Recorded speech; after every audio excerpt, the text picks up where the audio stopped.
Monaco, the jewel in the crown, was ran and won on the weekend, and we saw an absolutely spectacular version of the Monaco Grand Prix, which most of us all love and look forward to all year. I'm here with Tristan Pocock. How are you? Hello, mate. It's nice to be back. Yes. As unfortunate as last week off was, and, necessary, it's good to be back. It is absolutely good to be back, and yeah, we did miss a race. This is Beyond the Racing Line, the Formula 1 podcast by fans for fans. We did. We missed a race, and I think it almost made Monaco even more special because we were just itching and hoping for Formula 1 content, and we got it. And we got it in all sorts of spades. You're a little bit not necessarily anti, but you're a little bit critical on Monaco at times, but yeah, you really came around to it this weekend. I did. I wouldn't say I'm anti-Monaco, you're right, but I'm not... Bit critical. Don't jump up and down over it, because let's be honest, like, outside of really you qualify and then that's your order for Sunday. Yep. 90% of the time, that's your order for Sunday. Yep. So but we saw a really, really great Monaco Grand Prix. We did, thanks to the quick downpour, which really shuffled it round. Yeah, I'd nearly argue, though, that we actually saw some passing before all that happened this year. Yeah. We saw some tyre wear cause a little bit of drama for some people. It did. And so, yeah, that made it absolutely brilliant, but we actually saw more passing than we've seen in the past. And I think that's going to get lost a little bit with the fact that there was that downpour. But, yeah, it was a Monaco Grand Prix to remember, I think. It was, absolutely. We'll get into that in more detail.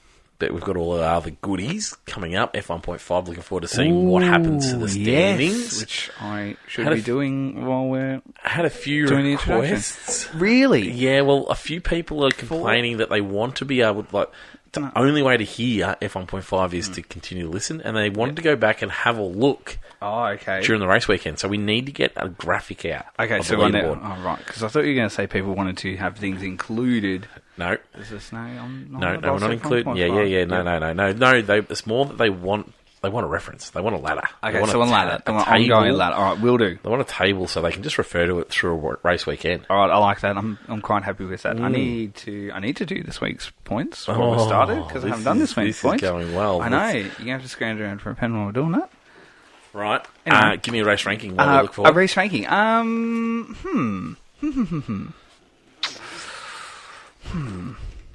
Just a 7. Really? A 7, yeah. You're a very, just 7.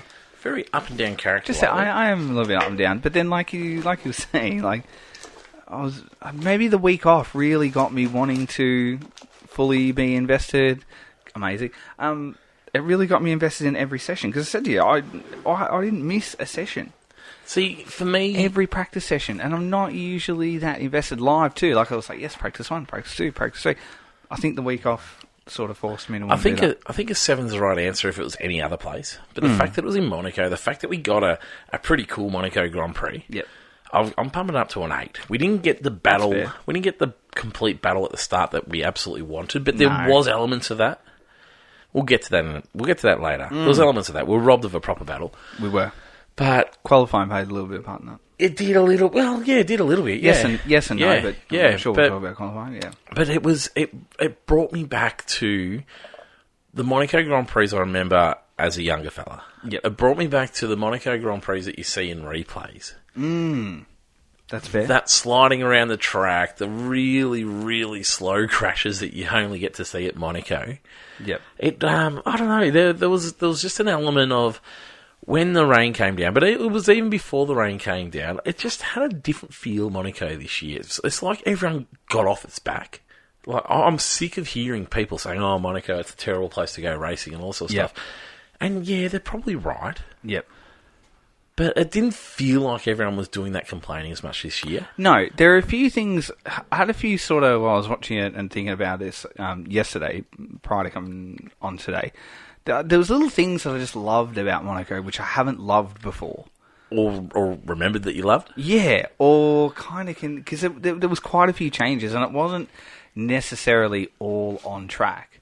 Yep. Like, for example, loved the new broadcast. which was really great. Which wasn't Monaco. No, because F1 TV took it over for the first time, and it was great. And we got a helicopter view. We got a heli view for the first time, and we got different angles of the track, especially through the Lowe's hairpin. Yep. We watch that just from, well, I guess, you think bird's eye view straight on, and that's it. But then suddenly we got it from, the few turns before the tunnel as we come in. I thought, I didn't really know that was there. Yep. And lots of different angles. So I really love that. I love that the cars, as much as people say they've outgrown the track. They have. I kind of felt they hadn't. This year... It was close. This year was better. This year was better. Yep. But, I loved that we still had a little bit of passing, we had a little bit of closer following. So I loved all that kind of stuff. I loved the crowd that we saw there. It seemed to be a massive crowd this year. Yep. Just seemed, and I don't know if that was due to the broadcast as well. I loved all the stuff that Sky did. I loved all the different vantage points. Yep.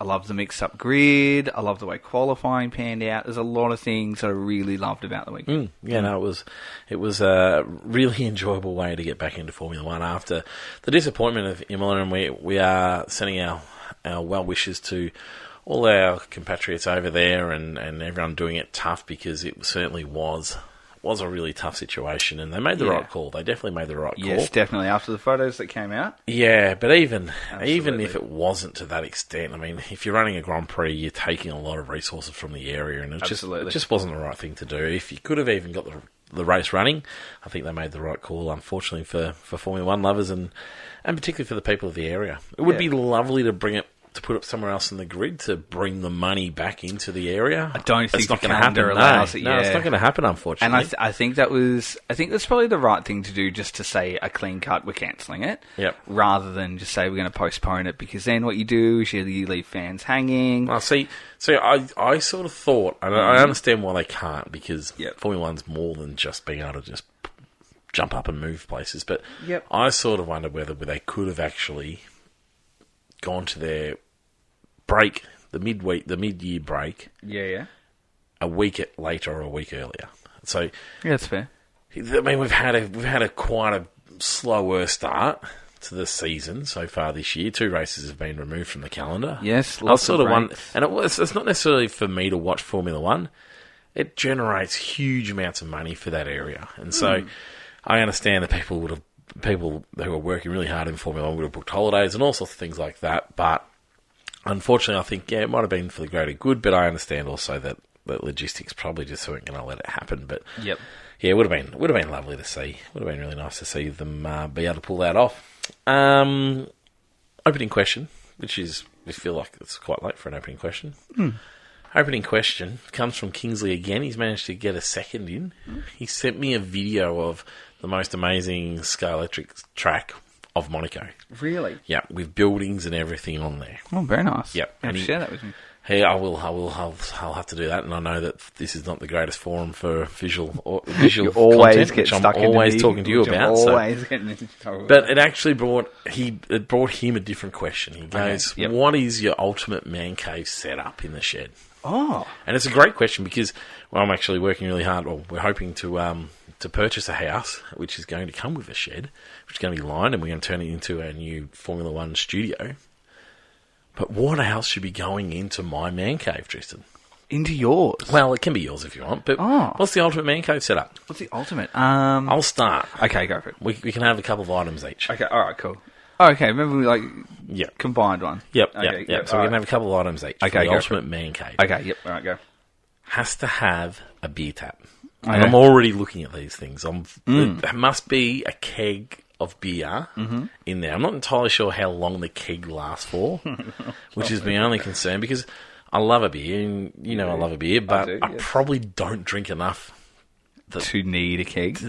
But I just love tap beer. So so it's going to have a tap in. There's going to be a tap in there at some point, and then there's going to be a keg of beer ready to go, which will be fantastic. I think it's important. All right, what's your number one? I'll need a PlayStation sim. Yeah. A race sim. Will need to be in there. Yep, I've never contemplated one, because I just know I don't have the space to store it when it's not in use here. We've got a fine house, but you sort of don't want it sitting there looking at you every day. My brother-in-law brought one. Yep. And I think he flogged it off now. But yeah, he used it for a bit, and it was awesome way to go, and it was really good fun. Yep. But he didn't use it that much. Yep. But yeah, racing sim, but also the one with the really hard, stiff pedals, the proper racing sims. Yeah, it'd be cool. All right, I like that. All right. My next one has to be similar along similar lines of my first one. Yep. Has to be a bar. Okay. I have to have a bar to sit at of some sort, and I'm hoping that we're going to eventually turn this program into sitting at the bar while we do the program. Yeah, that'd be good. I like that. And so we'll have the mounts for the mics ready to come out of the bar and whatnot, and we can sit at the bar and talk Formula One. Outstanding. All right, you can have 2 more items. Two more items. Yep. You got 2. Okay. I will need a tan brown L-shaped couch. Ooh, I like these. One of those just real, like, you know, like the leather. My mum has the exact opposite, which I do love her couch. She's like those Chesterfield ones. Yep. Like the really dark ones Love with the them. buttons. Love them. Super firm. Like, I love it.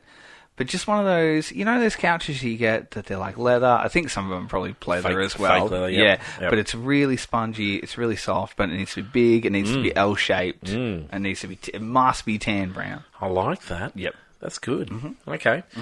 Oh man, I've got 2 now, and Well, that's okay. We can have. that's 2 all right. each. Yeah. Okay. Well, all right. We're in charge. So here. I want a big print on the wall, like a wallpaper Like of a Formula One scene. Like a big graphic that just covers the entire yes, wall. Yeah. Of a Formula One scene, and I Okay. just want like a famous moment in Formula One. What would you history. paint? Oh, that sounds like a whole other question itself. It What does. would your image be of? Oh, could it be of Toto Wolff saying, no, It could Michael, be. Yeah. this is not right. Yeah.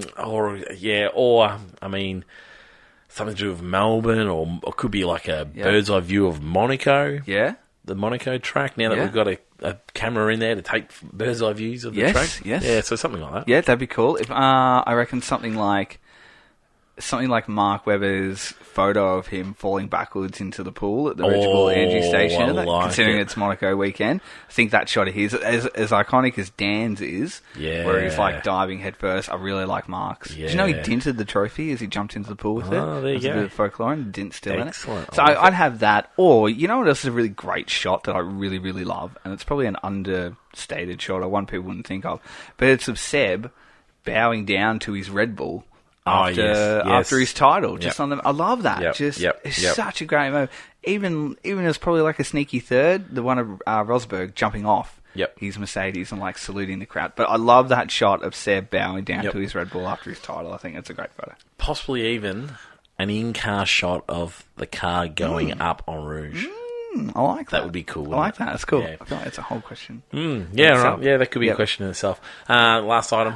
We've forgotten something really important. Have we? Yeah. Well, how do we watch Formula One? One? I would have assumed that the projector screen would have just been like a stock standard that it was there. We're kidding it out. Okay, so yeah. Unless there's something else you think we need. I think I'll need, just on a personal level, I'm going to need shelving for all just my autograph memorabilia. Which, you know, I've got heaps, like all my mini helmets, all my lanyards, all my passes, all my photos. My cupboard, I can't even close my cupboard anymore. Yeah, you do need a space. I do need a space. So anyway, I'd need something like that just to display all the autographs, which I'm lucky enough to get every year, and just have that on display. Just the little memories like that. Great question, Kingsley. Awesome question. And I wouldn't have a scale electric track in my garage. I find them incredibly boring. Yeah, I use it once or twice. My son's desperate to get mine out, and I need new cars for it. I just can't be bothered getting it. I used to have one. Did you have one when you were growing up? Yes, and I had. You could make all of the Formula One tracks. I had the Thunderloop Thriller. Did you have that one? No. An Aussie classic. No. Australian listeners will know what that is. Mine was full-blown Formula One. Went up the wall. That was the thing. Like, remember that one? Yeah, I saw it. With the loop? Yeah, I wasn't into it because it wasn't realistic. I had one of those. It was awesome. And probably when you're 6, it doesn't really have to be super realistic. Is it? Mine made all the Formula One tracks. People won't know what I'm talking about. If you're overseas, Thunderloop Thriller Scale Electrics track. Check it out. Qualifying was where it was all at. I mean, we certainly saw some bits and pieces through practice. Yes. And we saw some underfloor, which was really... we saw a lot of underfloor. Which is really exciting for the weekend. A lot of underfloor. One of the highlights for the weekend. Absolutely. was lots of complaining going on that maybe they didn't need to be craning up those cars as high as they were at the end of sessions. I think there was a couple that probably could go without. Yep. I tell you what, that Mercedes is either, I don't know what's going on the back of that, but that looked like it was about to tip and then just fall back onto the track. That was incredibly off balance. Did not look balanced. It did not look good at all.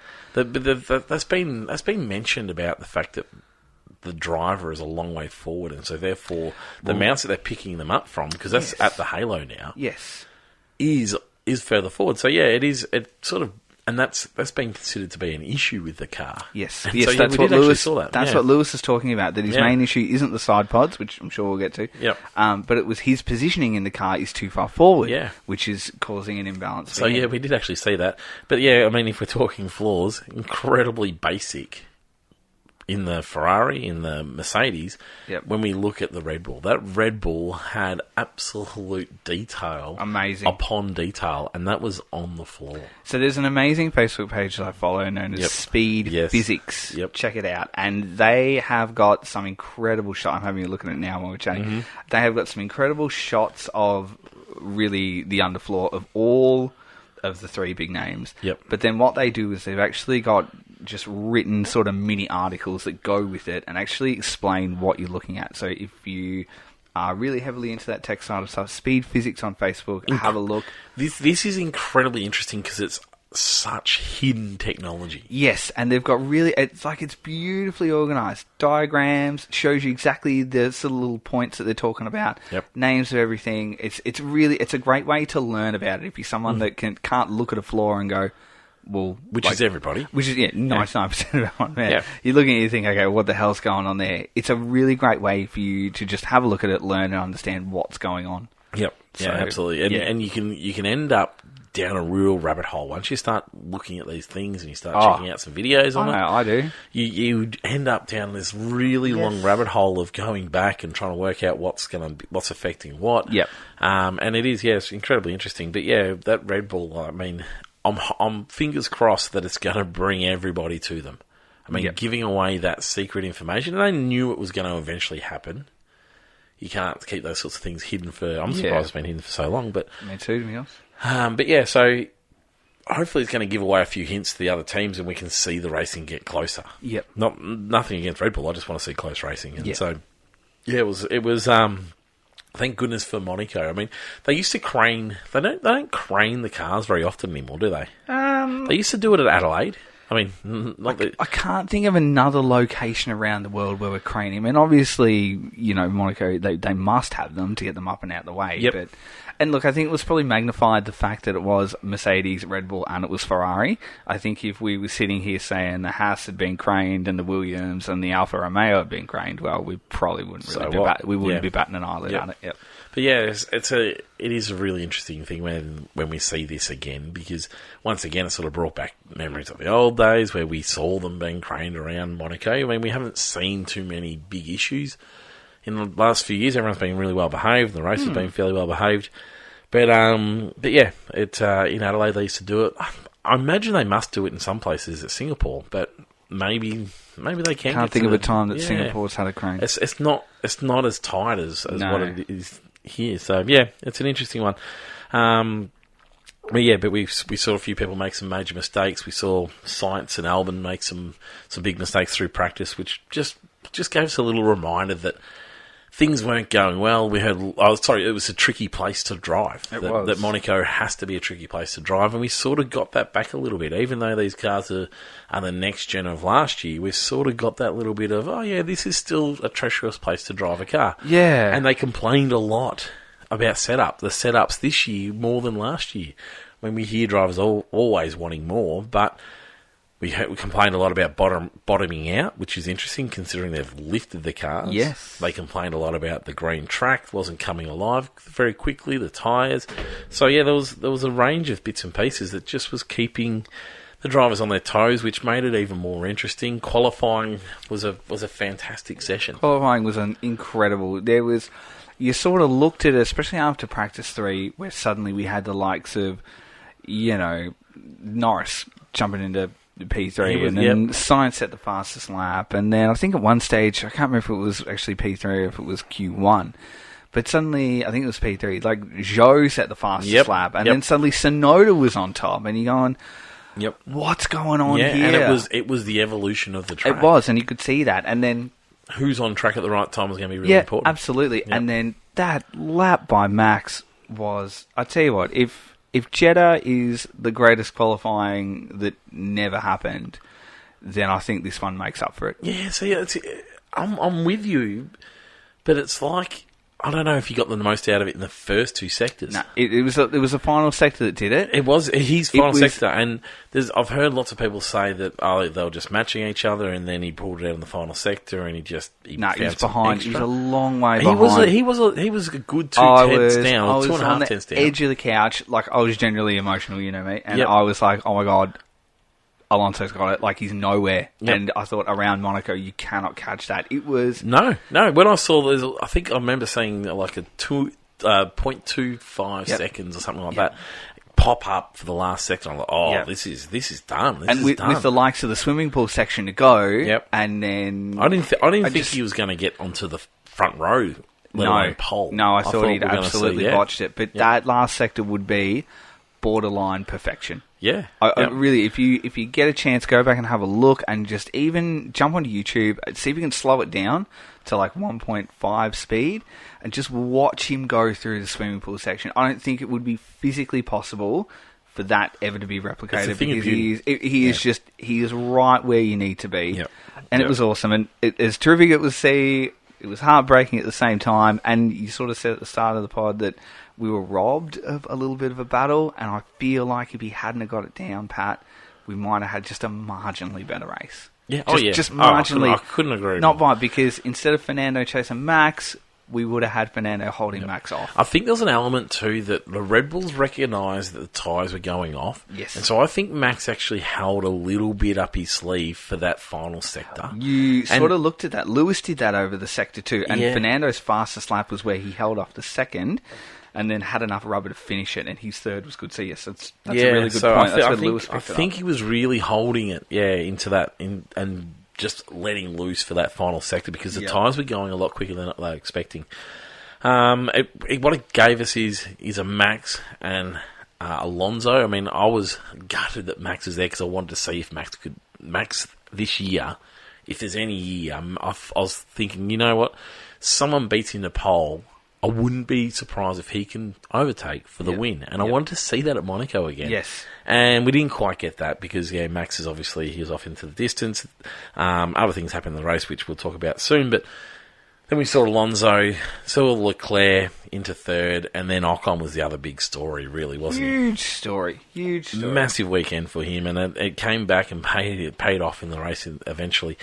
Got into the race, and it was looking like just a Max masterclass.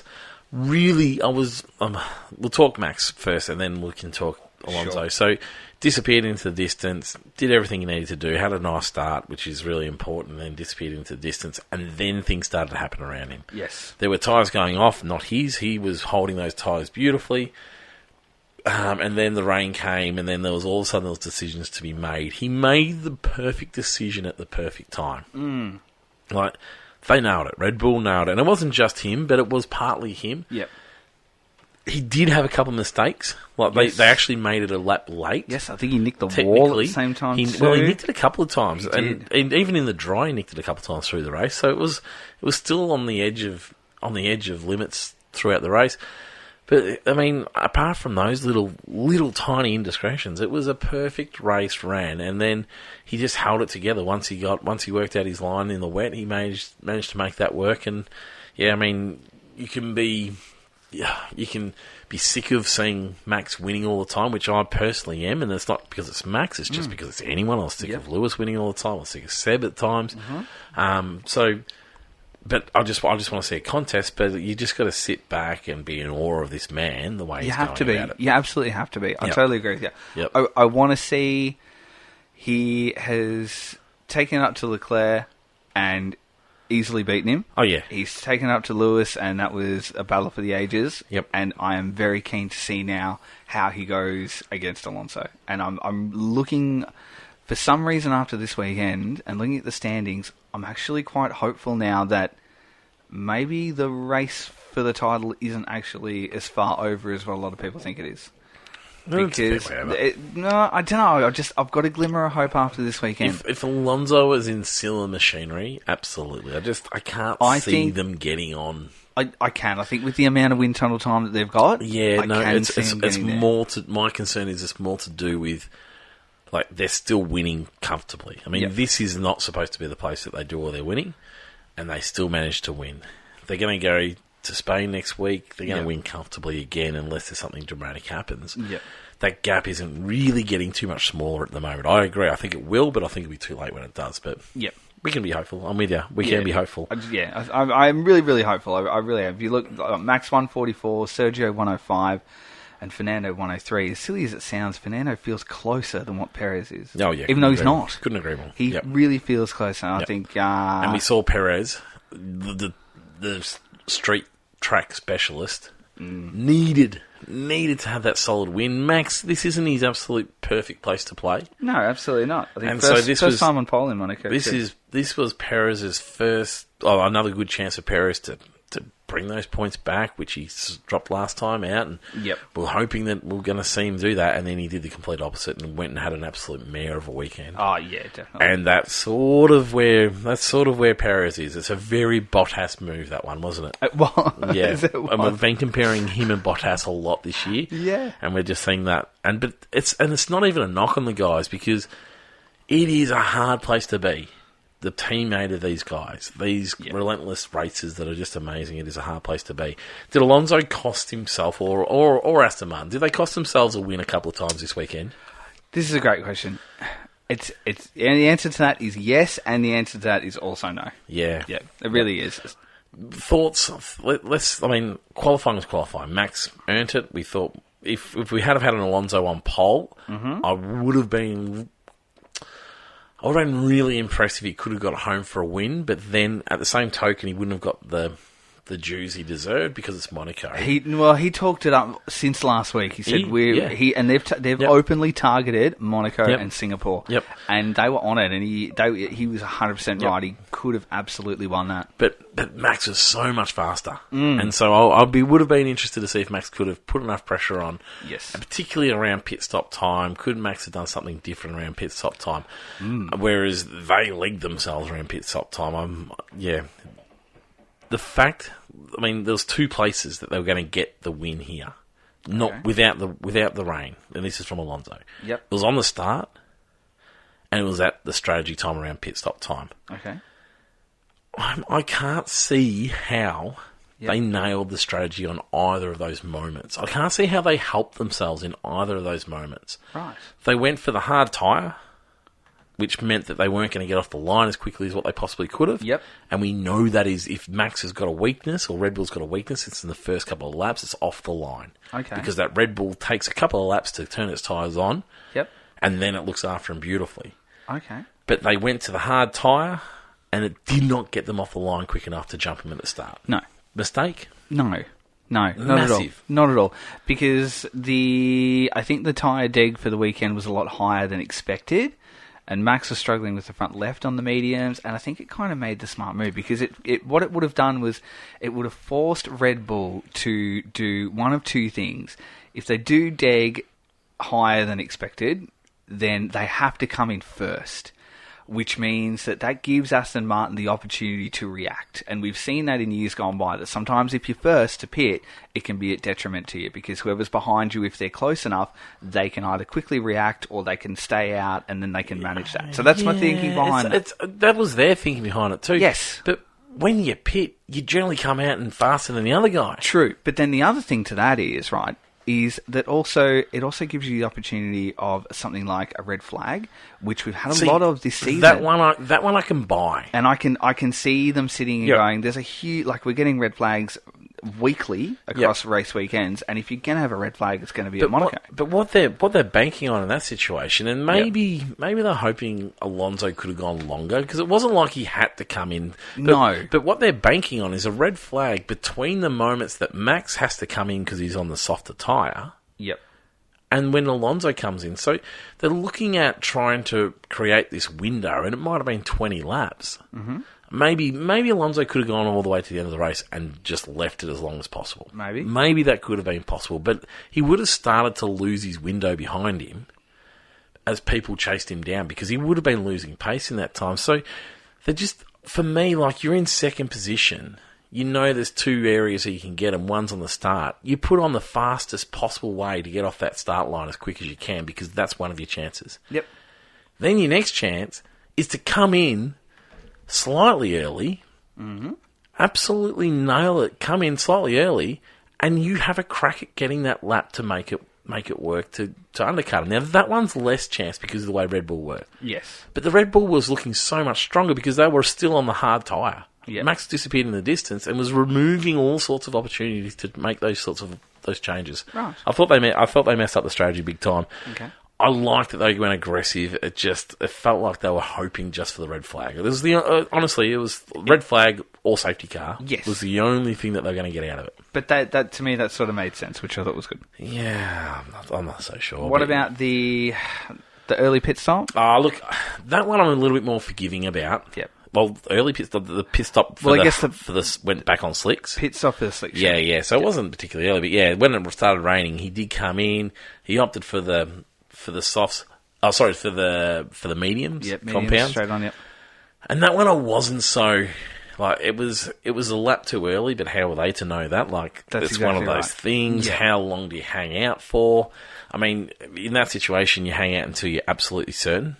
And they were still debating on the way in. Well, even certain he was. That's exactly about right. That the rain was still localised to one or 2 points on Yep. the track, which is fine. And someone of Alonso's skill and many others on the circuit, like Lewis could do that and go, okay, well I can manage sector 3, and I'll just I'll pin it through 1 and 2, which is fine. Yeah, for me, I felt like they didn't have to make that decision just then. If they were going to make that decision, if they're going to go for the inters, you go and do it. And that's the risk you take. And see, they're so aggressive with everything else, but they were so conservative with this one. I didn't mind that if it was going to be after a couple of laps like this, that you go, nah, I'm going to go for some fresh rubber, which is going to get the heat in the tyres, which is going to allow me to race on the slightly wetter part of the track. And then we're going to see it through and hope that it just doesn't get worse. But whereas they just went, if you're still debating on the way into the pits about which tyre, I mean, we heard Alonso say, I don't know. If you're still debating, it's probably a sign that there's probably not the right choice yet. I don't. And so I think totally maybe just hang it out. I mean, Max obviously nailed the timing because it rained more when Alonso hit the pits. And it was terrible timing. It was. But I can understand that if you're going to make the call of the pit, then you go the inters. And that was their way. That was another chance for them to have the win. It was. Do you think that if they had have done that, they would have held on to it, though? Because, I mean, Max won by 30 seconds nearly. Yeah, but yes. I think so. I mean, Max had some issues in that last lap around. He actually did have a bit of a slide in that last lap around. We should have seen Alonso be able to absolutely nail it, whereas he couldn't because he went out on the slicks. And so he was actually, his outlap was really slow because he went out on the slicks and just did not work. I think he would have been able to hold on to it. They claim that he wasn't going to go straight to the lead. I'm not convinced by that because it was about a 22 second. 24 second. I'm just having a look at it now. So he won by 27 seconds. So at that point it was about a 22 second pit stop. So and so there was a 24 in there. However, that was made to look harder because of Alonso's outlap. And so if Alonso had a really strong outlap, we would have seen a bit of a difference. And so I'm not convinced that they weren't. So Fernando's first pit time, his first pit in time was a 24.4. Was the first one. So all right, well, I mean, so he would have had to have been within 3 seconds of Max to come out of the lead there because if you look at the final sort of time distance at 27. But what you're missing is his outlap. So his outlap he could have had a blinding outlap while Max was having trouble on those slicks. Max's first pit stop was a 24.7. So he's 2/10 quicker there. And then when Fernando came in, he did 25.9 for the second one around. So I still think he would have Yeah, it would have been. It would have been incredibly real tight, close and real tight. That was their chance. Yep. I mean, I understand why they went for it, because if Max had gone the Inters and it was the wrong call, he's coming in for a second pit stop. And absolutely, and it makes sense. They're in the lead. Yeah, it's just it was. It certainly wasn't as horrific call as a lot of people on social media jumped up and down and said it was. And there was a lot of commentary around, like, "Oh my god, they've stuffed it. That was the race." Well, they did. They did. I don't think it was as dramatic. They went for the win. Yeah, which they got, and they missed it big time. It was the wrong call in the end, but you can sort of see why they went for it. Absolutely, you can see the thinking behind it. Yep. Ocon. Let's move into Ocon. Amazing lap. Oh, hang on. Let's get into Perez because we do the Red Bull and the Perez. Oh, boy. Yeah. Jeez, he hit that wall hard. Yeah. Really hard. And it wasn't just a little bit quicker than what he should have been going. No. It was full noise sideways into it. It was something that you would look at, say, like Grosjean doing a couple of years ago, and you'd be like, that doesn't surprise me. It was it looked really bad because it was Monaco. He would have got away with it most other places. However, incredibly quick. Yeah. However, it was not what he needed. Even the speed going into that corner was 10 times what he should have been. Yep. Just in general, in race conditions. Yep. Yeah, championship's done for Perez. That's a huge call. It's a massive call. I mean, if it wasn't done when he was leading the championship, which it was done then too, because he was up against Max and Perez just wasn't going to be able to sustain a championship. Yep. But it's done. It's done for him. Absolutely. Okay. This was his chance to at least keep the pressure on, and he did everything else. So, no, he's all done. Stroll. Oh, goodness gracious me. Goodness gracious me. Damaged floor, allegedly. Well, yeah, of course he damaged the floor, because he kept on crashing into things. Damaged floor and incredibly out of position. And once he's out of position, that was it. He was well out of position. And then DNF into the wall. It sort of felt like he was just trying to push and search for performance. And it was not there. That he was just, he wasn't able to find. It was a horrid weekend. Yep. Couldn't find the pace like what. I'm more annoyed at my fantasy than what he did on track. Excellent. More than anything. I'm pleased. Ocon, yeah. Terrific lap. The Alpines looked to be really on it all weekend, including Gasly. Yep. Now, last week, Laurent Rossi came out and absolutely torched the team. Barreled them. In public. Yep. Absolutely torched them. In French. Which, yeah. Yeah. Does that make it worse? Yeah, it does a little bit. Torching someone in French? It does a little bit, because everyone had to go and translate the words and go through it, and you're like, oh, yeah, geez. Oh, no, actually, because you sort of, I felt like it did. It made it even worse because it was in French. He didn't translate it. And so you went through, and as you're looking at the translation, because you're looking at the words, because it doesn't quite line up perfectly, and you're like, oh, yeah, geez, he's really hit hard here. Next time you have an argument with someone at work, you should do it in French. Oh, just to leave, just to leave them, and then they've got to go and translate what you said after. Just adding insult to injury. He came out and absolutely torched them, and I tell you what, well needed. I didn't mind it. You know what? I actually I didn't mind it. I loved it. We talked it up. I absolutely loved it. And if you look at it now, it's worked, because they've got a podium. They were right in the mix in top 5, 6 all weekend. Yep. And absolutely needed. And you know what? Sometimes there's a time and a place for an absolute rocket right between the eyes. And I think we get a little bit too political sometimes. We've seen, examples of that in the AusGP pit, between team members and stuff like that, stuff that you don't see on air. And I don't mind it. I think it's good. There's a time and a place for it. That's the kind of thing that you'd cry out for at Ferrari last year, where it's all going wrong, and just you'd have someone like Mattia come out, and look, not that Mattia is that type of personality to do that, I don't think, but just to come out and go, you know what, no, you suck, pull your head in. I'm with you. And the other point I want to make with Alpine is I was sure that Gasly was going to have Ocon's measure by now. He hasn't. I think they're probably pretty even. Yeah. Pretty even. Well, yeah, but I mean, Ocon's probably had some bigger performance. Like, this was a big career-defining performance. And I mean, he's had a long career, but to get third in an Alpine at Monaco is very good. Very, very good Obviously performance. aided by Leclerc's penalty. it was. In a way. It was. Like, it played a factor to it. Yeah, absolutely. But it's a fantastic achievement. Not to underline it or anything like that, or understate it. It was absolutely a fantastic achievement. So I was expecting him to be in front by now. So Really?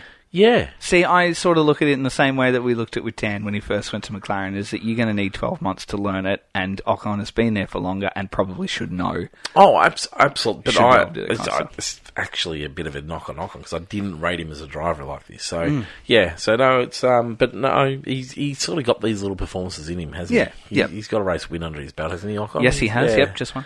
So, it's, that was a good performance, and it was fun to watch too. It was good. He's a madman in the car at times, but everyone loves him outside the car. Like, it's like he's a different person. It's the white line fever. Gets in the car, turns into this madman that was happy to take a teammate out comfortably, and then absolutely show all these emotions. And then once he's calmed down out of the car, he steps out of the car, and everything's all, I'm pretty good. So it was it was fun to watch for the weekend and the excitement around it. Gasly finished in 7th, which is another great performance for an Alpine. Fantastic. You can't really take that away from him either. Hamilton and Russell came home in 4th and 5th, and they jumped the Ferraris, both of them. It says more about Ferrari than it does about Mercedes, but Mercedes have lots of talking points for the weekend. Absolutely. Huge upgrades brought. No one brings upgrades to Monaco. No. There's no point, is the known reason. 100% there's no point. Because they were due to come to Imola, they didn't get a chance to do that. They figured, all right, let's just have a crack at it. And I love this, because they could have waited for Spain. They said, all right, let's have a crack at it. Let's use this as a little bit like a shakedown to check for performance, but more importantly, to check for reliability. And because one of the issues that they were potentially facing was heating issues. Yep.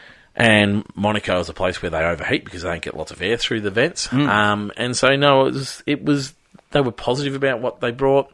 They were positive about what they were seeing. They know that they can't really take too much from it because it is Monaco. It's very different, and they weren't finding out all that information. They put side pods on. They made some improvements. What do you think? What do you think of the commentary around?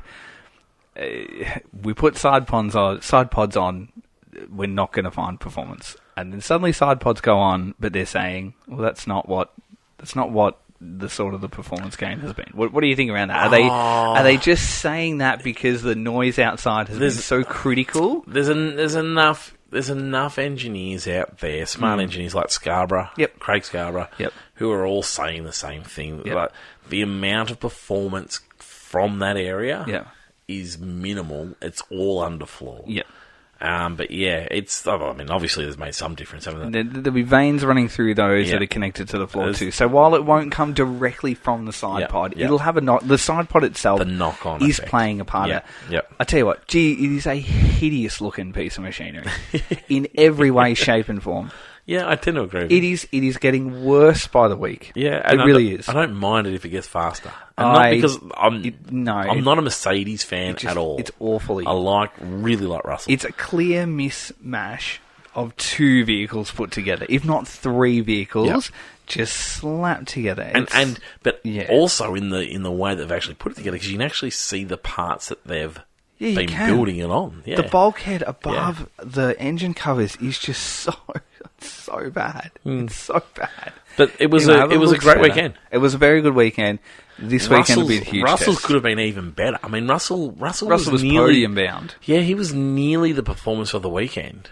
Because he was coming from a long way back. He ran the hards for a long time, made the perfect switch from hards to inters, which was fantastic. McLaren, are you listening? Because that's exactly what you should have been doing with our man Oscar. And then got cleaned up by Perez. And then got punted by Perez. Who did?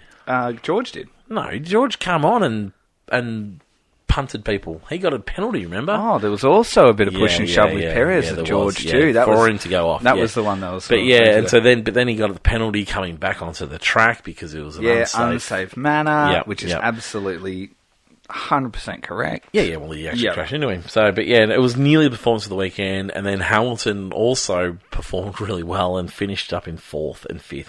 It said lots for Mercedes, but honestly, it nearly said once again more about Ferrari again, because Ferrari didn't have these bloody issues. Yes. Ferrari wasn't having these issues. They should have had a fairly clean weekend. Yep. And you know what their excuse was? They were too busy keep trying to chase down Ocon than to watch what was going on behind him Very when he true. got jumped. Very true. I mean, come on. How many people are working for you that you can't be spotting these two things at once? It's very true. It is, once again, an incredible disappointment. It's a curse. Leclerc's race was not helped by the fact that he had the penalty through qualifying. Once again, a Ferrari issue, and they were really clear on this isn't a Leclerc issue. Like, Leclerc wasn't to know. Yep. Your team let you down. Credit to him for not causing a red flag. Why? Because that would... Why? I think Leclerc's got to. Oh, caused a red flag in like the last 3 years. Yeah. Sorry, he likes, Mind you, his brother did a great job of doing that in F2. Yes, yeah, I did see that. Yeah. But, yeah. Once again, the team let him down in qualifying, which meant that he went from third in a great position for the race, which probably would have kept him out of a bit of trouble. Yep. Back into the pack, and all of a sudden, this is what we're dealing with. Do you think Ferrari were ever a chance to win it? No, not at all. Me neither. Oh, the qualifying was good. I still don't think they were any chance. The qualifying was good. Yep. I mean, it needed Verstappen not to be brilliant, and it needed Alonso not to be brilliant, which can quite often happen. And then they weren't that far off. No, I thought they were. They never, for me, at no stage did I ever look at either of them and think there's a chance that we're going to have a Ferrari win here. Yeah, but like what I'm saying is that they were only hundredths off pole, and if you're hundredths off pole, you're a chance to win that race. Yeah. I mean, it rained, so there was a chance that strategy would have had to play a part, and so Ferrari would have absolutely shut the bed at that point in time. Yep. They probably would have gone to the rain post started coming down. They would have thought, right, hards is the way to go here. We won't even go for the softer tyres. We'll go for the hard tyres, and we'll do it that way. But yeah, look, that qualifying performance was magnificent. A minute behind for both at the end of the race. But by the end of the race, absolutely. But yeah, so Sainz was next in line to be lapped. It could have been sensational weekend for him. 100th off pole, which would have potentially got him the win, but yeah, it certainly wasn't. Sonoda's probably another one to talk about. Not that he was next in line, but I was sort of want to talk about him. Brake issues. Well, did he have brake issues? Did he? Brake issues. I wouldn't have known because he wasn't talking about it on the radio the whole time. What I want to talk about with him is we should be talking about McLaren next, actually. Yeah, but his qualifying was fantastic. It was really good. His practice session times were exceptional as well. Yeah. So he was having a really great weekend until the brake issues kicked in and absolutely screwed him. But yeah, so no, it was. I just wanted to bring him up because like he went backwards for the race big time, like so far backwards that it looks like he didn't have the weekend that he did. I want to flag this absolute left field idea because we do love driver seat positionings and swaps. Just mark it down. What are we? 30th of the 5th. Just mark it down. Yeah. Tuesday night, 9:44. Okay. Sonoda will be a potential to replace Fernando at Aston Martin. You're an idiot. Because he's part of the Honda family, and Honda are returning to Aston Martin to partner and to be an engine supplier. And if he's having as good a season as what he is, it's not that good a season. He's having a good season. You can't. It's a good season. It's a good season, and if he continues to have good seasons, and we get to the point where we fail Fernando permanently, and if Yuki is still having good seasons, then Yuki is a huge possibility to replace Fernando. How long do you reckon Fernando can drive for? He's got another 3 years in him easily.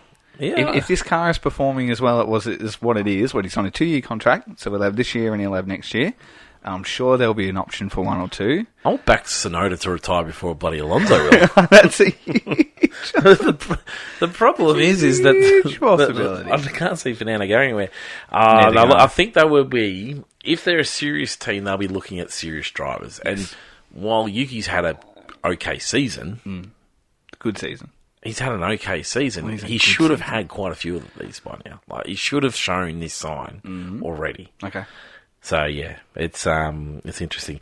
And if you think about the competition he's up against, maybe he's being made to look better than what he's actually driving.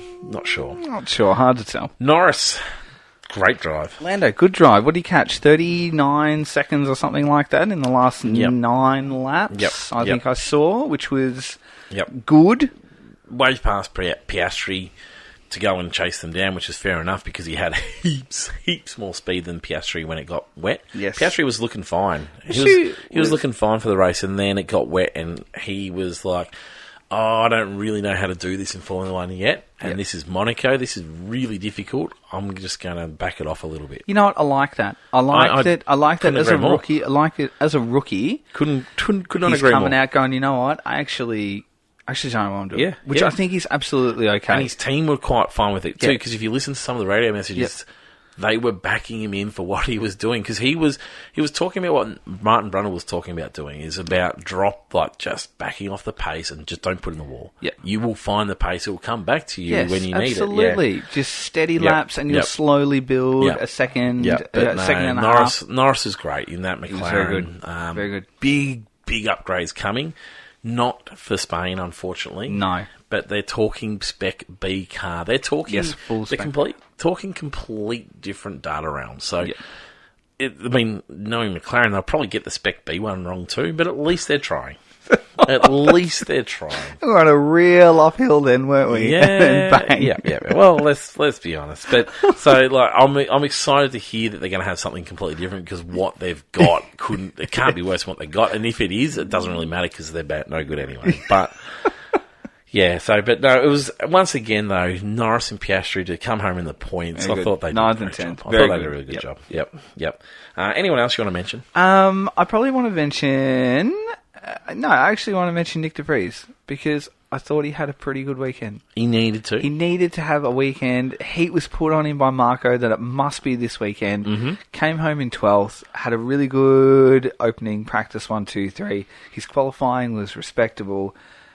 Come home in 12th, ahead of Sonoda, 2 positions out of the points. He really wasn't ahead of Sonoda. Sonoda was running in 9th, and then he had major issues. But still, 2 positions out of the points. It's actually not too bad. So credit where credit's due. Have to acknowledge Nick and his efforts this weekend. Yeah, and it's nice of him to keep the seat warm for Ricciardo for another weekend.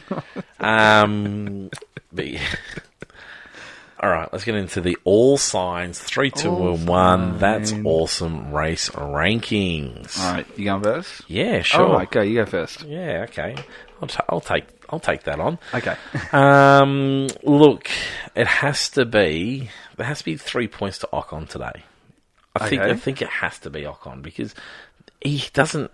There's no reason for him to be going that well on Alpine at this joint. Yep. And so it's Ocon for me. He's for 3 points. Okay. I'm just buying time while I write his name in, because we haven't given him 3 points yet this season.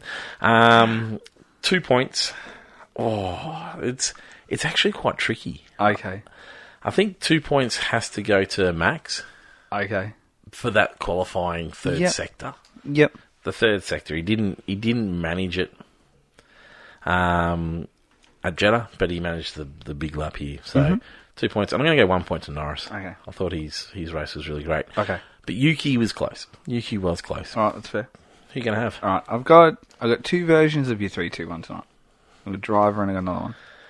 Oh. Just, you don't have to record the second one. All right. Remember I said at the start... I promise I won't. Remember I said at the start of the episode there's a lot that I loved? Yep. So I'm going to drive a 3, 2, 1, and just my 3, 2, 1 things... Hero of the hours. It could be 3 heroes of the hours. I'm going to do an order of 3, 2, 1, 2, all right? All right, so 3 points going to Alonso. It's brilliant in every way, shape and form. 3. 3. Okay. 3. Nearly won it. Said he was going to win it.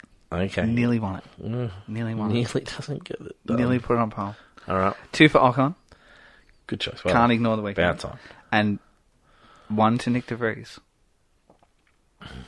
Again, credit where credit's due. Okay. Credit. 1 point won't break the bank. No, it's the wrong choice. But anyway, It's not. it's your wrong choice. All right, three things. 3 heroes of the hour for the Now weekend. we're talking. All 3 right. heroes. I of like the hour. this. Have you got a hero of the hour? Yeah, I'll find one. You do? I got 3. Don't worry about that. I got 3. The broadcast, just well done. in general, tick. Yep. The track side that Martin Brundle gave us, Oh yeah, they are fun, aren't they? tick. How Yep. close was he? Yep. Ridiculous. He was standing on the track. Yep. He was literally standing there. Yep.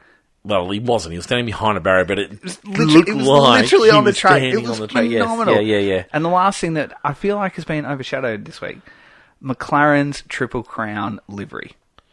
The best livery of the year by a mile. See, It's phenomenally good looking car. I wish Jay was here. He would totally agree with me right now. it was. Oh, let me know. He'll be Jay. listening. He'll be listening. I gonna message him liked right it now. that it was different.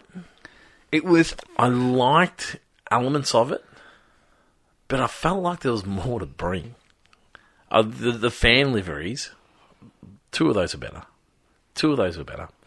But yeah, it was cool. I liked it, but It was incredible. see, it was nowhere near that. Oh, I'm literally... I'm messaging... If Jay was here, he'd be agree with... I've just messaged him right now. Yeah, So okay. I want a rating out of 10 for him while he's doing it. Okay, all right. Will he be awake? I hope so. It's 10 o'clock. Yeah, he'd be right. He'll be awake. All right, let's say it comes through. Anyway, it was so good. It was so good. I like the concept. It looked amazing. It looked good. I would happily have that as McLaren for the rest of the year.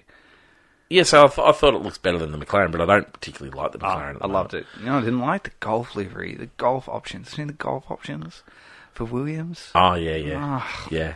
oh Oh, they were okay. no. It was sort of done, though, wasn't it? It's sort of done. Done. Do you know what I mean? Like, Yeah. when McLaren did it, Because we didn't expect it, and they Yeah. just did it. Yeah.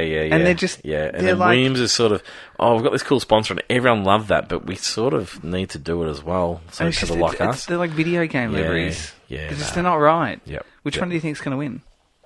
The top right, whichever one that was. That was my favourite one. I'll have And which I quite liked, but it just wasn't Williams.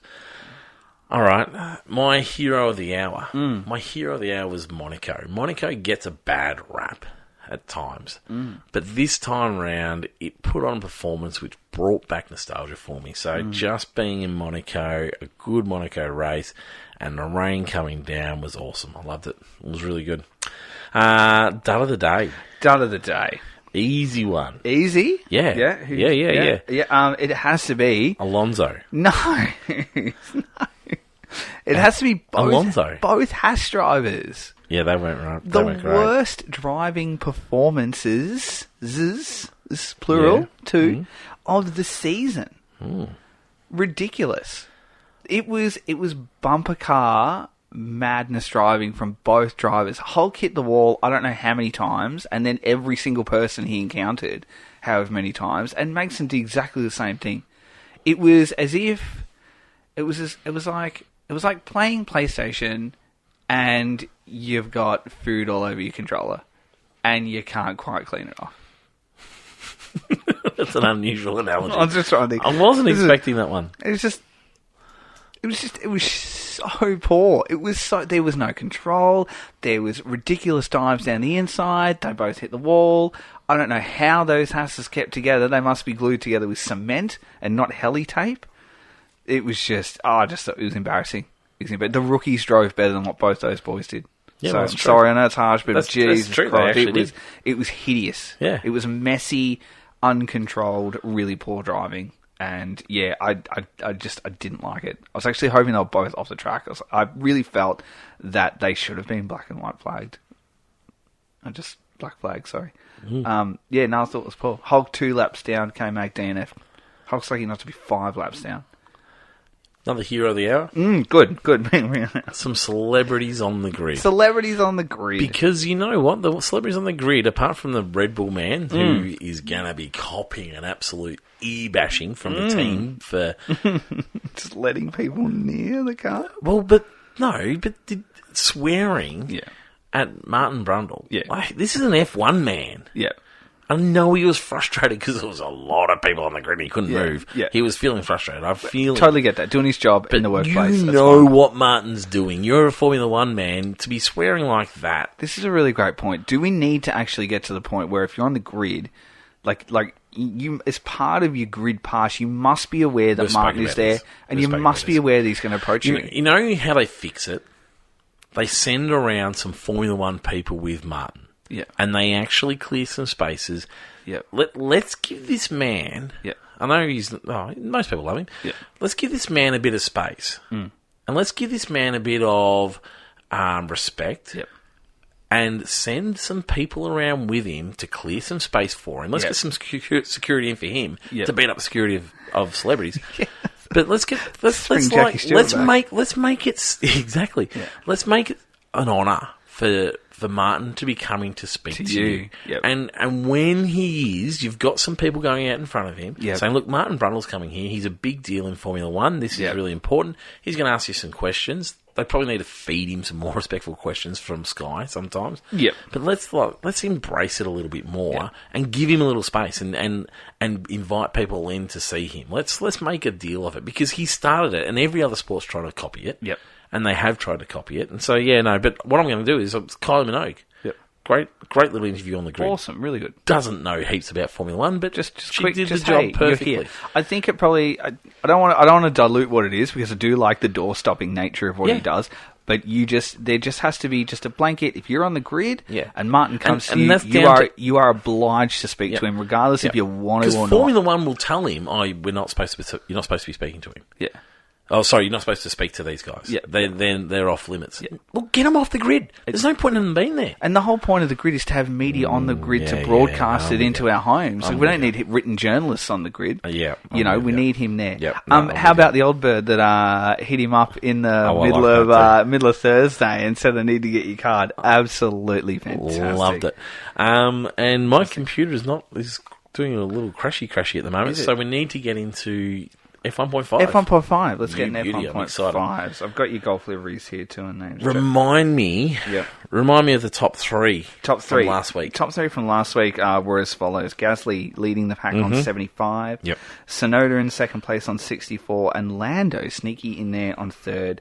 As 54 points. Interesting. Where was Ocon last week? Ocon last week was fourth position. Okay. So there you go. And for those who are new to F1.5 or us, just a quick recap, we take out those who are constant finishers in the points, same position or podium, and those not participating this year, both Red Bulls, both Ferraris, both McLarens, both Mercedes, and both the Astons. Although I feel like Stroll could actually be starting to almost make his way in there. Oh. Anyway, don't give me any suggestions, because you're not interested. It's my show, and I'm not interested. And this year, also bringing fastest lap. We've pressured him into bringing Schumacher in last year, and it worked. So keep up the pressure. I was right all along.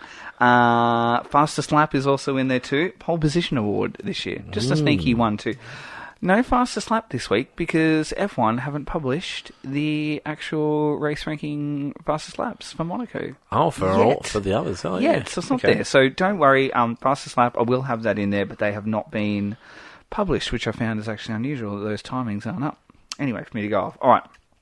Bottom to top, as always, to give us a little bit of context for the season, and I'll give you your podium too. You wanted your top three finishes, didn't you? Podium for the race as well. Yep. All right. Yep. So your podium for the race looks like this: Ocon with the win. Yep. Gasly for second, and Lando third. There you go. There's your podium. All right. All right. In how many runners we got this year? 12. In 12th, Sargent on 17 points. No points added to the bank. Ooh. No points. No good. Amazing amount of non-retirees. Huge amount. Because what was it? Just Stroll? It was Stroll and Yuki K-Mag. K-Mag retired. Oh, okay. Yep. De Vries up from 15 to 23. Yep. Banking 8 points. Albon third last, 39. Feel like he's having a better season than what that dictates there. Yeah. Yeah, I agree. Third last. Hulk 41. Piastri 46. The points don't lie though, do they? They don't lie. They don't now. Who was 36? Who was 30? 39 was Albon. Yep. 41 for Hulkenberg. And Piastri 46. 46. 46. Right, okay. So doing all right. Just doing all right thereabout. But then if you say... Would have picked up a good chunk of points. A huge amount of points for Piastri this week. 15. Where am I looking? 12 this week. Yep, 12. Now, this is what this man did all last season. No points. Got on a run, no points. And he's already started. K-Mag. No points. 48. And you know what? He was sitting about 40s last year too. So this might be the extent of his run. So 48 points for K-Mag. Coming in sort of mid-pack, you've got Joe, 52, Bottas, 54. Remember the Kimi years? Yes. At Alfa Romeo? With him and Giovinazzi? Just trading places. Same thing. Can barely split those boys there.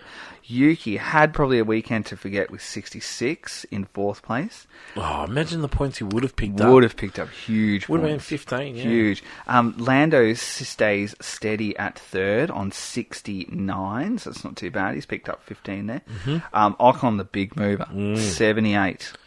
So he's come from 53 points. He's added 25. Oh, So he's on 78. This is going to prove me wrong about my earlier statement. Huge. And then Gasly. There you go. Not last year before, reigning champion, 93 points. No wonder you looked at me funny before when I said that Ocon was having a better season than Gasly. You knew that F1.5 because it tells us this information. It tells you. Important information. So anyway, as good as his third was, he's nearly a full win behind Gasly. There you go. Fastest lap. Gasly still leads, which is really just these are your points from last week. But once I do have it, I'll polish it up. 2 points for Gasly, 1 for Zhou, 1 for Ocon, and 1 for Hulk. So Gasly leads fastest laps as well. And then your pole position award. Ocon leads pole position award, so he's gained the extra point this week. So 3 to Ocon, 1 to Albon, 1 to Norris, and 1 to Magnussen. 3 to Ocon. 3 Ocons, 3 pole positions for Ocon there. So anyway, there's F1.5, and yes, I will get a graphic and a ladder up for us on Friday evening. Fantastic. Friday evening. Looking forward to that one. I have a problem with my computer, Do you? which is not giving me what's going on next, but by memory, I think it's Fantasy F1. Fantasy. It is F1 Fantasy. Yeah. Massive thanks to Chris. How good are his new helmets? Oh, Have you had a look? They're beyond. They're beyond good. They are phenomenally good. So check out Chris because he's a huge sponsor of our show. Dr. Auto Art, top 3 place finishers. We'll take home a fantastic piece of artwork thanks to Chris at Dr. Auto Art. Check out his Instagram, Facebook, and Redbubble as well. Are you in the top 3 still? Am I? No, I'm not. Yes. I'm not. Wonderful. I'm not. I didn't have an awful weekend, but I'm out of the Obviously top it wasn't a 3. good weekend. It wasn't a great weekend, but I'm still sitting pretty alright where I am. Yeah, fair enough. Yeah. So I'm 4th at the moment. I'm 4th. We'll start with me. We'll go good to bad, just for something different.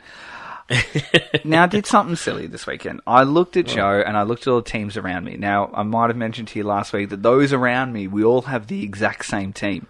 Yes, all of us. So we just there's not a lot of movement. And I thought, all right, well, Monaco is the weekend. I'm going to just do something a little bit different, and it might come off. So I brought Yuki in, and I took Zhou out because I watched all the sessions, and right at the end of practice 3, Yuki topped the timesheet, and I thought, fantastic, I'm in. It was a great move. And then we qualified, and it was a great move, and he was finishing 9th, and I have bulk points, and then he just had a shocker at the end, and it broke my heart. So Zhou ended up scoring 11 points for the weekend, which is not huge points. It's actually pretty decent, and Yuki had -4. So it hurt myself for about 15 points there. However, that's not the end of the world. So Yuki -4, Stroll let me down -17. Oh, yuck! Wow. I know. So that hurts. So you said you didn't have a horrible weekend. I didn't have a horrible weekend. Sounds pretty horrible. Because I had Max for double with 70, I had Checo with 10, I had Fernando with 27. Yeah, but so did everyone else. The Red Bull 63 and 15. So it's not too bad. It could have been worse. Anyway, so 164 for me, and I'm still sitting 4th, which is fine. What could you have possibly done that was worse than that? Probably had reasonably. Well, I can actually. Well, actually, if you go to our top leader at the moment, not our leader. I had a sneaky look at those around me. Nando for the win.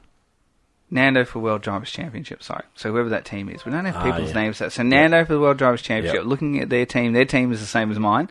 But what they did is they had Perez, and they did a final fix. So they activated their chip where you can take someone out and you can replace them with someone else who's doing quite well. So after qualifying, which totally makes sense. Tell me how this works. So final fix is you get to qualifying, and after qualifying, you can take a driver out and replace them for qualifying. So that you get to do that. And the actual masterstroke of this move makes perfect sense because I considered it based on Monaco and what it is and, the way it falls out. So Perez had a shock in qualifying, so therefore the likelihood of Perez moving through the grid at Monaco is minimal. Go to Monza and no worries at all. He's going to rocket through and you make him your extra DRS. So they took Perez out and replaced with Sainz. However, Sainz scored no points for the weekend, and Perez scored 10. So not only did they burn the chip, which is a handy chip to have, but then they had Perez who had points, and they put in Sainz who had no points. So anyway, that was just... I would have backed him in for making the right call there. Looking at the teams around me. All right, where am I going? I'm going all the way down to you here. Sorry, I've lost... what do you mean all the way down? Lost... Can't be too far. Lost around. No, you're not. Well, I'm in 20. You're still not. There you are, 21. Oh, that's 21. That's not too bad. You can see how far I've gone Handy. up. I can't make my computer work at the No, moment. you had a great weekend. How many- 202 points for the weekend. How many did you get? 164. Oh, well, so it's you not let me too know. bad. You let me know if you need some Yeah, tips. no, I'm pretty good, thanks. Max double 70, Perez 10, Alonso 27. You had Gasly for 10, and you had Hulk for 7. So it's not too bad. Yep, did a good job there. So that's yours. So you're 21. About time I started getting a little bit of About time you respect started already. doing something. I don't know about respect. It just, like an acknowledgement. Yeah, More like okay. a finger wave. Yeah, When you're okay. driving, just Yeah. that's what I'm giving you there. Farmer finger. That's it. And I'm going down to Jay, 27th for Jay. So he's come up 1,717 points. And he has the exact same team as you do. However, I don't know how he has 2 million more. 0.2. Yeah. That's 200,000 more than you do. And you both have the same team. Huh. Makes no sense to me. Well, one of us probably moved and made some money in the movie. Very true. Very true. All right. It wasn't me because I haven't done much at all. Top five runners for the race weekend so far and overall. So our league leader at the moment is WW Jolyon PD, 1,867 points in first place, a single solitary point behind. One is all that's in it on 1,866. Yep. Nando for World Drivers' Championship. Stop Inventing is only 6 points further back on 1,860. And then it's my good self in fourth. I'm only an extra 7 points back there. So there's nothing in it. Absolutely nothing in the top five here. 1,853. And then 10 points back from me, Red Bull Catering Fund, 1,843. Okay. So that's our top five. That's our positioning. Massive thank you to Chris, Dr. Auto Art, who is a wonderful sponsor of Fantasy this year. Fantasy for this week? Just trying to calculate how far behind I am of you. Quite a few. We won't look at that any longer. Absolutely wonderful. What do we usually do? News. Next. Here we go. I've done me up. I had to do a restart in all that time, and I'm back. We've had a week off and the absolute rails. Yep. The wheels have fallen off the cart. Jay still hasn't told me what he thinks about the McLaren livery, which upsets me. He may have gone to bed. I know. Out of 10. I'm hoping he gets on and says a 10 in the morning. News. All right, news. Let's talk about the Williams Golf. We're on liveries. Let's talk about the Williams Golf livery. Okay. So Golf is then now one of the prime sponsors of Williams for this season. A lot of speculation at the start of the year. So they've come out with a fan-based golf livery for fans to get online and vote. These liveries will be used in Singapore, Japan, and Qatar.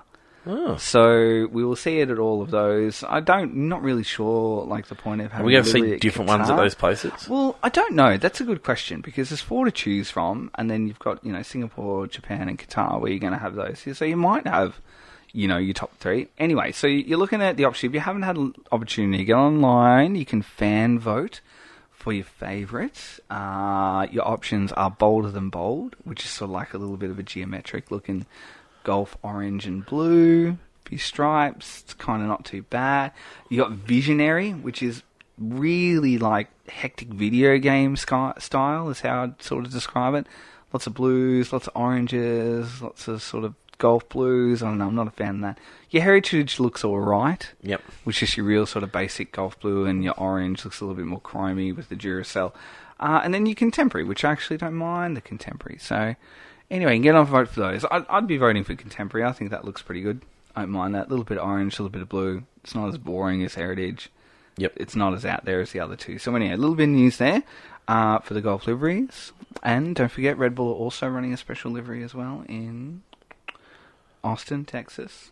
Oh. Yep. So Nice. looking at that one too. Anyway, so that's out there. Aston Martin, so announced during the week that Honda will be back in a full-time capacity in Formula One. Excited about that? I am looking forward to that. That is going to hurt Red Bull hugely. I've got lots of questions around this. Hugely. Go for it. Let's discuss. There's a Red Bull engine now. So Red Bull have their own, so Red Bull powertrains. So because of Honda's decision to leave the sport a couple of years ago, Yep. Red Bull have then taken the powertrain component owns the IP? into their own. I don't know. It's a really interesting position that they're in because they're still supporting Red Bull, although they certainly were last year. And I imagine I thought there was still some friendliness going on between them. But now that they're developing an engine in their factory that they're running, Yep. but Honda's sort of done a handover. Can Honda just continue with what they know about this engine I think bring it to Aston Martin? Yeah, I think from memory serves me from a couple of years ago when this all sort of went down, was that Honda, and this is sort of where Yuki came on the scene too, because Honda were going to hand them the engine and give them the IP and, the engine mapping and all that kind of stuff. They said, there it is at yours, and then we'll sort of support you in a tech aspect. It'll still be a partnership. Yeah, but they still wanted information back and they still wanted data back so that Honda can put that into their road car. I'm really interested to see what Red Bull think about all this. So I haven't really heard a huge amount. So Red Bull are not really happy about this, as you can imagine, because the whole reason behind moving into Red Bull powertrains and supplying them and creating their own engines is because of what Honda chose to do. And Christian Horner come out over the weekend and said, well, had Honda not have pulled out, we wouldn't have gone down the powertrain option. Yeah. Because obviously, Mercedes at the time, which was the all-conquering engine of the Formula, they're not going to provide it to Red Bull, who are their number one. Neither are Ferrari. Yep. And then if you're looking down that aspect, the only thing you've got is the Renault, which they've had before, and during that time was incredibly unreliable. Yep. So suddenly, they're without an engine, to be perfectly honest, because none of those teams are going to supply it to what is your absolute number one rival up and down the field. Yeah, so I can just see it getting a little bit, I don't know, I can feel court cases coming with all of this. No, I think it was a pretty clean... No, mainly because I'll be interested to see where everyone's at with IP. With all this intellectual data is going to be really important to them.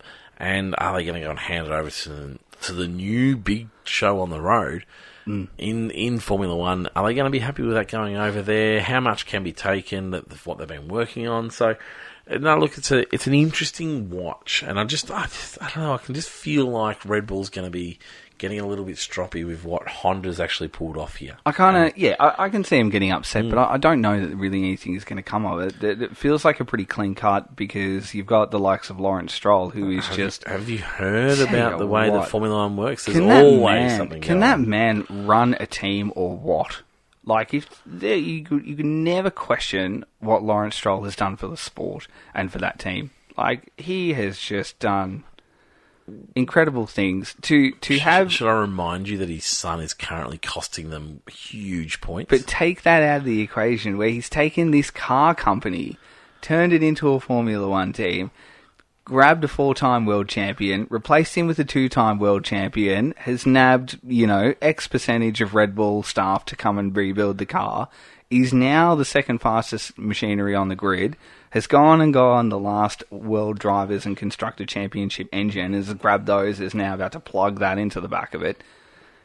Just tick, tick, tick, tick, tick. Yeah, he is doing a fine job. Incredible. But there is incredible.